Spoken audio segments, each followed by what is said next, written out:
इटालीलाई कान्छे खान्छौ इङ्ग्ल्यान्डको डर छ West Indies र स्कटल्यान्डलाई धुलाई हान्नु पर्छ फुर्तेलमा छक्का हान्दा बलै बाहिर गयो वानखेडेको स्टेडियम हामीलाई सानो भयो गुलसन्थाले घुँडा टेकी बल चुट्या चुट्टै एम्पायरको दुई हात माथि उठ्या उठै दिपेन्द्रको डाइरेक्ट हिट अरू के नै चाहियो टाइगरतिर बल जाँदा रन अलिक भाइयो आसिफ र क्याप्टेनले टिक्दै खेल्न जान्नी विश्वकपमा पहिलो शब्द कसले होला हान्नी आसिफ र क्याप्टेनले टिक्दै खेल्न जान्नी विश्वकपमा पहिलो शब्द कसले होला हान्नी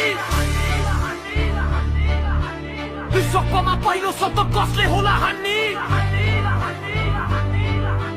विश्वकपमा पहिलो शब्द कसले होला हान्नी सन्दीप राजा कहिले स्पिन कहिले गुगली फाल्नी कहिले क्याच आउट गराउनी त कहिले स्टपर हान्नी राजवंशीले रन बल घुमाउनी विपक्षीले रन हान्नी विकेट घुमाउनी सोमपाल कामी सधैँ दामी करण केसी कस्तो ब्याट्सम्यानले बल नदेख्ने बुलेट आए जस्तो शेरमलले कति बच्चा विकेटले खाउलान् विश्वकपमा स्पिनको जादु देखाउलान् साठी होइन छक्का हान्नु पर्छ 100 मिटर लोकेश बम र सन्दीप जोडा दुवै हर्थ हिटर नेपाली हो नेपालीले चान्स पाइसी गर्छ यसपालिको वर्ल्ड कप ट्रफी नेपाल ल्याउनु पर्छ नेपाली हो नेपालीले चान्स पाइसी गर्छ यसपालिको वर्ल्ड कप ट्रफी नेपाल ल्याउनु पर्छ यसपालिको वर्ल्ड कप ट्रफी नेपाल ल्याउनु पर्छ यसपालिको वर्ल्ड कप ट्रफी नेपाल ल्याउनु पर्छ